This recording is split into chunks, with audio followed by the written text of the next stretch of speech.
Rusia lanzó en la madrugada un nuevo ataque contra Ucrania con más de 70 misiles y unos 280 drones. El presidente ucraniano Volodymyr Zelensky confirmó el balance de 8 muertos, entre ellos 3 niños junto a sus padres. Según el Kremlin, los bombardeos alcanzaron objetivos militares relacionados con la producción de misiles y drones en las regiones de Kiev, Leópolis, Poltava, Kharkov, entre otras, además de buques en el Mar Negro. Kiev insiste ante sus aliados en la necesidad de recibir más sistemas de defensa antiaérea. Es un nuevo episodio de ataques cruzados en este conflicto. En la madrugada fue Rusia, hoy Ucrania, ataques contra almacenes de la compañía Wildberries, la Amazon de Rusia, como se la conoce, y también contra instalaciones portuarias. Bienvenidos a DW Actualidad del Análisis y bienvenidos una vez más a Ricardo Marquina y a Marina Mirón. Mi nombre es Andrés Goldschmidt. Ricardo, empezamos con vos. Hacenos un resumen, por favor, de lo que se sabe y de los daños de los ataques rusos de la madrugada del jueves. Bueno, buenos días, un placer estar con ustedes. Lo que sabemos es de nuevo un ataque con decenas de misiles balísticos sobre diferentes ciudades ucranianas, especialmente la capital y también en Leópolis, donde también otras ciudades, pero estos serían los dos centros más afectados. En Leópolis hemos visto un impacto directo contra un edificio de 5 plantas. No parece que hubiese allí ningún tipo de instalación militar. También en Dnipropetrovsk y en otras ciudades de Ucrania, mientras que los ucranianos, han vuelto a llevar su táctica de golpear la infraestructura de paquetería de la empresa Wildberries adelante. Creo que con este ataque de hoy en la ciudad de Penza y también en la región de Urmutia son ya 15 los grandes centros de distribución de esta empresa, en el mayor marketplace ruso, que han resultado completamente calcinados. Tenemos ese contraste, por un lado, Ucrania golpeando centros civiles de paquetería que pueden tener o no un doble uso militar, si tiene evidentemente un golpe a la economía rusa, y por otro, Rusia diciendo que ataca centros militares, fabricaciones de drones, fabricaciones de misiles, pero con un número muy elevado de víctimas, de heridos civiles. Creo que vamos ya por más de unos 40 heridos civiles y esos 8 muertos, entre ellos al menos 2 niños pequeños. Rusia, como siempre, asegura que está atacando instalaciones militares, pero lo que vemos es el resultado sobre las víctimas civiles. De nuevo, no vuelve a estar claro si son impactos directos, son impactos que han sucedido de madrugada. No hay imágenes, al menos de momento, que hayan emergido de los ataques rusos, con lo cual no podemos concluir si han sido ataques directos y deliberados, como sí que ha habido en otras muchas ocasiones contra edificios civiles, o se trata de misiles balísticos que, interceptados en su trayectoria, han terminado cayendo en zonas civiles. Lo cierto es que cuando decides bombardear con misiles balísticos, que tienen una carga de destrucción mucho más alta que los drones que utiliza Ucrania en Rusia, cuando utilizas este tipo de misiles en grandes zonas urbanas, en núcleos urbanos densamente poblados, la probabilidad de que haya víctimas civiles es muy alta y, de nuevo, esto es lo que ha pasado hoy en varias ciudades ucranianas. Y entre esos episodios que todavía falta aclarar, hoy los titulares, por lo menos por la mañana aquí en Alemania y en Europa, es la caída de un objeto todavía no ha sido identificado en Polonia.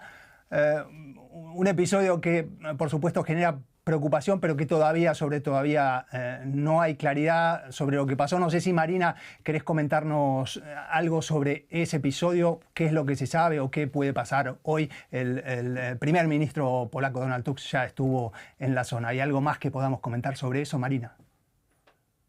Buenos días.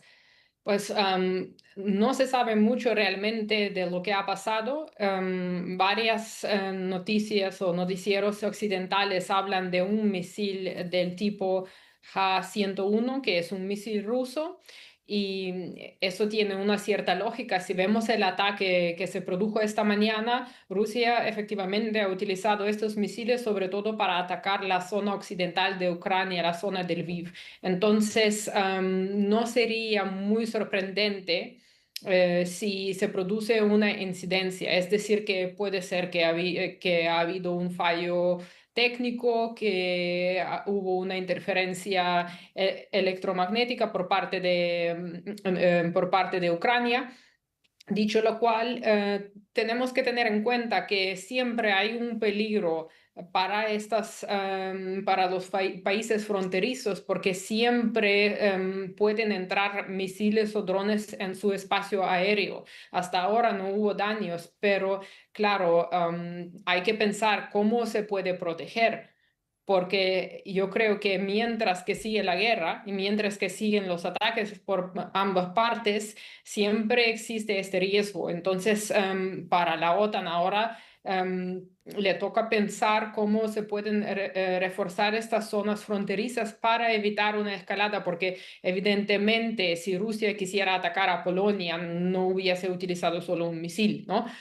Y vemos los ataques combinados en Ucrania, o sea, y Rusia sabe exactamente que un ataque así podría producir una guerra directa, aunque la parte rusa dice que la OTAN ya está involucrada en la guerra en Ucrania, pero eso sería un nivel nuevo de una escalada. Y ahora toca esperar qué hace el Ministerio de Asuntos Exteriores de Rusia y qué hace la OTAN, cómo pueden desescalar esta incidencia. Y seguramente que van a pedir explicaciones por parte rusa. Dicho lo cual, países como Rumanía, países como Polonia o países bálticos tienen que pensar en reforzar sus fronteras para evitar cualquier incidencia, porque una incidencia así en esta ocasión no ha causado daños, pero sí podría llevar a daños más grandes, por ejemplo, a bajas civiles. Entonces, claro que eso no se puede ignorar o desescalar de manera, digamos, diplomática. Entonces, hay un riesgo que se puede ampliar la guerra que tenemos en Ucrania. Y entonces, toca pensar cómo se puede, por un lado, desescalar, por otro lado, cómo se puede reforzar esa zona. Bien, y como decía Marina, es menos lo que sabemos aún de lo que sabemos y por eso dejamos el tema. Ya en episodios anteriores las primeras impresiones llevaron a conclusiones equivocadas de uno y del otro lado. Vamos a los ataques de ayer. Marina, objetivos militares como fábricas que tienen que ver con la fabricación de drones o la fabricación de misiles, en general no son visibles, como puede ser un aeropuerto o una terminal de exportación de granos en un puerto. Supongo que para identificar esos objetivos hace falta información de inteligencia. La pregunta es, Ucrania, por ejemplo, ¿cómo hace para proteger objetivos como esas fábricas de material militar o material dual, sabiendo que es posible que habitualmente sean atacadas? ¿Es simplemente una cuestión de suerte o hay otras medidas de precaución? No, en esas ocasiones la suerte no existe, digamos. Es una cosa de preparación y no hablamos de un elemento solo porque hemos hablado mucho de defensas aéreas, pero defensas aéreas forman una parte de un sistema integrado para proteger objetos críticos, digamos. Por un lado, por ejemplo, tenemos inteligencia. Inteligencia satelital, también servicios de inteligencia que, por ejemplo, pueden encubrir posibles blancos. Eso por un lado, eso es para prevenir. Luego hay varios modos de proteger tal infraestructura y Ucrania lo hizo, por ejemplo, descentralizar la fabricación y los almacenes o utilizar instalaciones subterráneas. Es decir, para que Rusia no pueda interrumpir o destruir la cadena logística, una parte de componentes se produce en una fábrica, otra parte en otra fábrica. Es decir, que un fabricante se puede sustituir de una manera rápida y eficaz. Claro que eso tiene otras desventajas, pero para proteger instalaciones es una buena estrategia. Y como dije antes, la última capa, digamos, de este sistema serían distintos sistemas de defensa aérea, tanto de corto alcance como de medio alcance, como de largo alcance, radares, sistemas de guerra electrónica, drones interceptores, todo esto. Entonces, una vez que se han lanzado misiles y drones, entonces hay que tener defensas, digamos, físicas para proteger estos edificios y luego también la construcción del edificio, qué materiales se utilizan para hacerlo más difícil de destruir, está jugando un papel importante, pero a estas alturas Ucrania no puede empezar con construcción de nuevos edificios y tiene que adaptarse. Eso todo dura tiempo, pero normalmente eso es lo que se haría. Y hay que decir también que no hay un sistema que puede proteger una instalación a 100%, y lo vemos también en Rusia. Rusia tiene defensas aéreas y sin embargo Ucrania alcanza a destruir objetos críticos. Por eso tenemos que tener en cuenta que digamos, para subir la posibilidad de interceptar drones y misiles que están atacando un objetivo, hay que combinar varios componentes. Nos cuenta todo esto Marina Mirón, la experta en temas militares y de seguridad, investigadora en el King's College de Londres. Pasamos a Ricardo.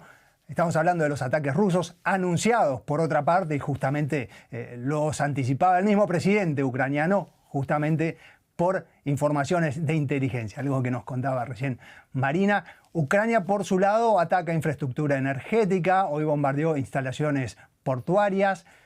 Vos lo mencionabas, y yo también en la introducción, esos ataques a los almacenes Wildberries.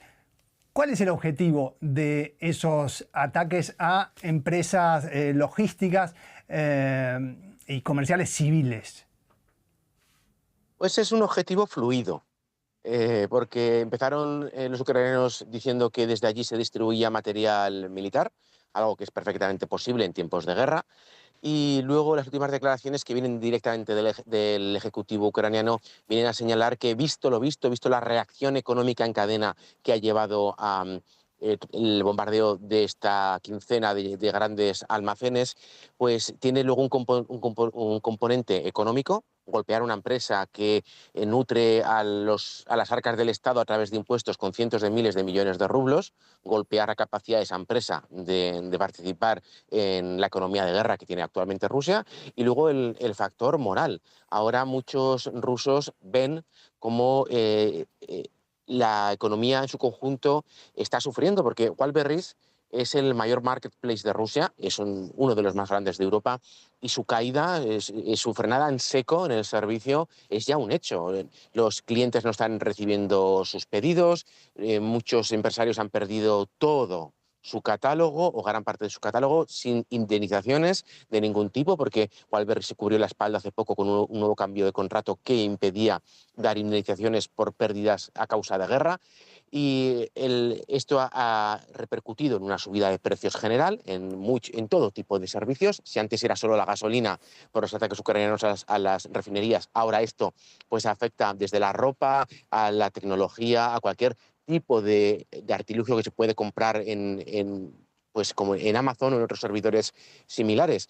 Y luego la imagen de grandes centros logísticos ardiendo desde Moscú, San Petersburgo, Penza, Ekaterimburgo, Urrutia, en grandes ciudades y en lugares y en regiones pequeñas.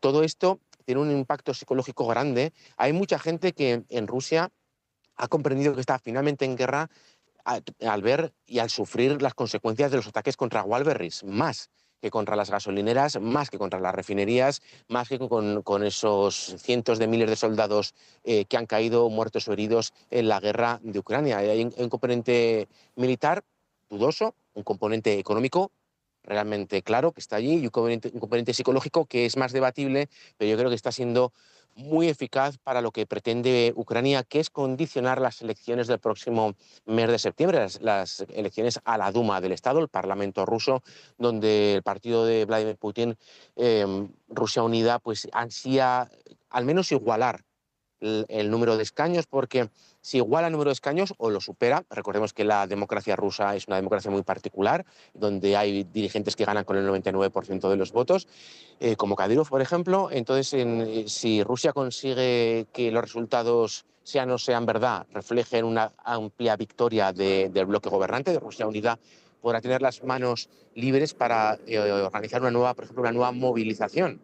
Si dice, ¿lo veis? El pueblo ruso apoya cómo estamos llevando adelante la SVO, la operación militar especial, y por eso hemos de seguir adelante. Sería la excusa perfecta, una victoria contundente del partido de Putin. Y es precisamente con estos ataques sobre infraestructuras claramente civiles, con posible uso dual militar, pero claramente civiles, sobre el papel, que es lo que está intentando ahora mismo conseguir Kiev.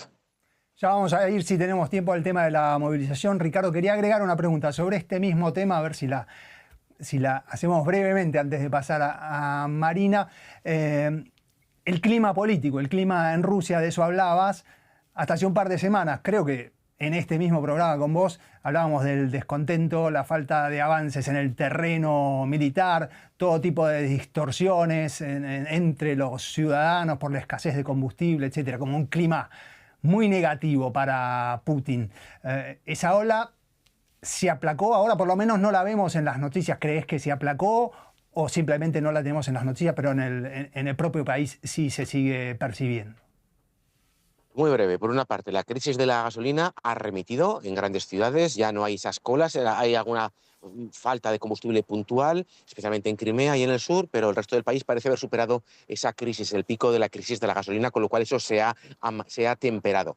Pero la situación es mala. Ayer hablaba con una amiga en Moscú, me decía que es el peor momento para ir a Rusia ahora mismo a visitar, porque la situación es tensa, la gente está nerviosa, la gente teme que la situación de Wildberries va a ir a peor. Me refiero a que los ataques ucranianos en profundidad, sea Wildberries o cualquier otra empresa o refinerías, eso va no solo a continuar, sino que va a aumentar, y el miedo a lo que vamos a comentar luego de la movilización. Sí, Marina, volvemos entonces al tema militar. Zelensky pedía antes de estos ataques, pidió también después de los ataques interceptores, defensas antiaéreas. Está tratando de que, ya que Estados Unidos dice que tiene escasez, que por lo menos le den las licencias para poder fabricar estas defensas para los sistemas Patriot en la propia Ucrania. La pregunta sobre esos interceptores es doble. Primero, ¿Europa puede darle algo de ese material? Y segundo, ¿tiene Ucrania los medios para producirlos con rapidez si Estados Unidos finalmente le otorga unas licencias que, según el gobierno estadounidense, parece que le va a otorgar finalmente? Son varias preguntas y la primera respuesta en cuanto a la capacidad europea de proporcionar misiles interceptores a Ucrania. Muchos países europeos también tienen escasez de esos misiles, es decir, que en teoría sí podrían mandar misiles a Ucrania, pero creo que en muchas ocasiones falta la voluntad política por propias consideraciones de seguridad. Esto por un lado, porque Zelensky ya lleva mucho tiempo pidiendo misiles interceptores y hasta ahora, no hemos visto muchos resultados. A pesar de lo que sabemos sobre la posibilidad de transferir la licencia a Ucrania para fabricar los misiles interceptores para los sistemas Patriot, no se sabe nada. Por lo que entiendo, los Estados Unidos no van a vender misiles interceptores a Ucrania por la escasez que ya hemos mencionado, pero ahora hablamos de la segunda parte de la pregunta, la posibilidad de fabricar esos misiles en Ucrania. Y tengo que decir que lo veo bastante difícil porque por un lado hay que obtener permisos de varias empresas estadounidenses. No es que el presidente Trump dice, bueno, toma, aquí tienes la licencia. Ya puedes empezar la fabricación de esos misiles. Así no funciona porque los misiles son tan complejos y consisten de diferentes partes, como por ejemplo el sistema de navegación, el motor y todo esto que se fabrican por empresas diferentes como Lockheed Martin. Y hasta ahora no sé hasta qué punto estas empresas están dispuestas a transferir tecnologías críticas a Ucrania. Es decir, estas empresas tendrían que aprobar una licencia, pero cada una de esas empresas para que Ucrania pueda fabricar estos misiles. Esto por un lado. Por otro lado, Ucrania necesita infraestructura para poder fabricar estos misiles. porque hay controles de calidad que son de alto nivel, entonces todas las instalaciones tienen que tener el mismo nivel, digamos, que en Estados Unidos. Ahora bien, Ucrania se encuentra en guerra, es decir, que los rusos van a intentar destruir todo lo que se va a fabricar. Esto por un lado. Por otro lado, tenemos también la formación del personal. O sea, Ucrania tiene buenos ingenieros, pero estos ingenieros no están acostumbrados a fabricar misiles de este tipo. Es decir, que hay que hacer una formación. Ellos tienen que hacer la formación supuestamente en inglés, es decir, que tienen que hablar inglés técnico. Eso tarda. Y luego hay también ciertas leyes que existen en cuanto a la transferencia de tecnología crítica. Y aquí la pregunta, ¿qué componentes se pueden fabricar en Ucrania, teniendo en cuenta que algunos componentes no se pueden transferir debido a las cuestiones de seguridad nacional, en este caso, seguridad nacional estadounidense? Es decir, que lo veo bastante difícil. Y aunque Ucrania reciba todas las licencias o todas las aprobaciones necesarias, eso tardaría años, o sea, 1 o 2 años. Un ejemplo sería Japón, pero Japón no se encontraba en tiempos de guerra cuando tenía que cambiar y adaptar su industria. Y en cuanto a Ucrania, lo mismo, pero aún más difícil debido a la guerra. Es una gran aclaración la que hace Marina, una muy buena aclaración. Porque cuando uno lee los informes en los medios parece fácil como firmar un papelito, una licencia y ponerse a producir como quien fabricara un secador de pelo. Pero no es esa la cuestión. Gracias, Marina, por esa aclaración. Ricardo, vamos a la movilización o a estos rumores de una nueva movilización masiva en Rusia. Ayer Dmitry Medvedev lo descartó. Dice que hay suficientes voluntarios y que es en realidad una campaña por parte de Ucrania. ¿Persisten las dudas sobre eso? ¿Es verdad lo de los voluntarios? ¿Cómo lo ves?